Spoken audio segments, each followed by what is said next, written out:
नमस्कार दोस्तों।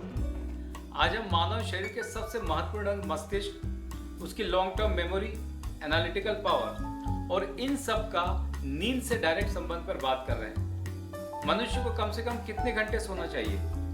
यदि उससे वो कम घंटे सोता है तो उसके स्वास्थ्य पर कितना भयानक असर हो सकता है, और यदि उससे ज्यादा सोता है तो उसके स्वास्थ्य पर क्या असर होगा?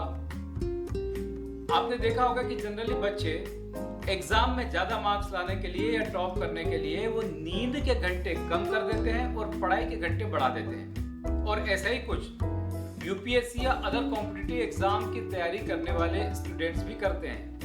कहीं ऐसा तो नहीं कि वो ऐसा करके अनजाने में अपनी लॉन्ग टर्म मेमोरी को परमानेंटली डैमेज कर रहे हैं। दोस्तों, नींद के डिफरेंट स्टेजेस होते हैं, जिसमें से स्टेज 3 को बोलते हैं SWS, स्लो वेव स्लीप। इसमें मेमोरी अपने आप को कंसोलिडेट करती है, यानी कि आपकी मेमोरी में जितना भी लॉन्ग टर्म मेमोरी में डाटा फीड है उसकी प्रोसेसिंग होती है।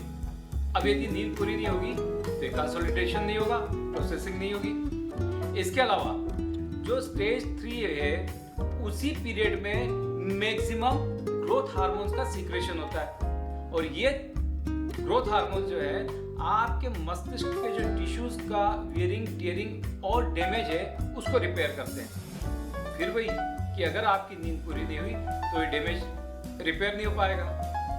और तीसरा इफेक्ट जो है नींद पूरी नहीं होने का, वो है फ्री रेडिकल्स का मस्तिष्क में जनरेट होना। ये फ्री रेडिकल जो है ये आपके जो मस्तिष्क है उसकी एजिंग प्रोसेस को फास्ट कर देगा, यानी फिर वही आपकी लॉन्ग टर्म मेमोरी को इफेक्ट करेगा। और ये तो हर तरह की मेमोरी को इफेक्ट करेगा, यानी कि नींद पूरी नहीं होना हर तरह से बहुत घातक है, पूरे मस्तिष्क के स्ट्रक्चर को भी और उसकी मेमोरी के लिए भी। इसके अलावा भी इसके और भी इफेक्ट्स हैं, जैसे कि नॉर्मल पर्सन से ओबेसिटी, डायबिटीज और हार्ट डिजीज, इसके 12% चांसेस ज्यादा बढ़ जाते हैं होने के।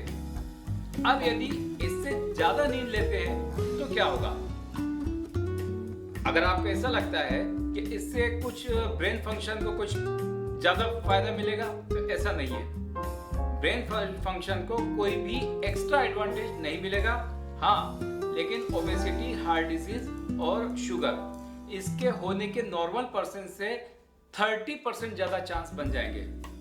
इसलिए आप समझ गए होंगे कि जरूरत से ज्यादा सोना या उससे कम सोना दोनों ही हानिकारक है। अब दोस्तों, ये इफेक्ट कैसे आता है? मतलब क्या ये रिपेयरेबल है या इररिपेयरेबल है? यदि एक आध सप्ताह तक स्लीप डिस्टरबेंस है तो उसके बाद अगर आपकी स्लीप नॉर्मल हो जाती है कंटिन्यू, तो कुछ दिनों की या कुछ रातों की स्लीप से ये रिकवरी हो जाएगी, लेकिन टाइम लगेगा। लेकिन अगर ये sleep disturbance long term continue रह जाता है, सपोज कि महीनों या साल भर तक हो जाता है, तो फिर ये कुछ पार्ट का परमानेंट डैमेज कर देगा, इररिपेयरेबल डैमेज हो जाएगा, जो फिर कभी भी रिकवर नहीं हो पाएगा।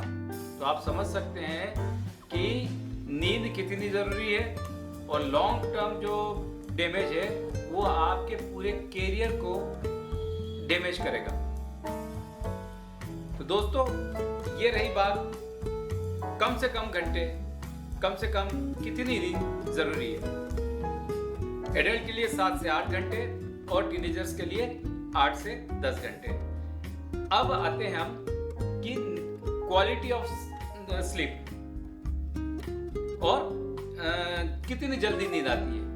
हर व्यक्ति चाहता है कि वो इस बिस्तर पे जाए तो उसको 2 मिनट के अंदर नींद आ जाए और बड़ी गहरी नींद आए। तो दोस्तों, इसके सारे उपाय हम अगले वीडियो में बताएंगे।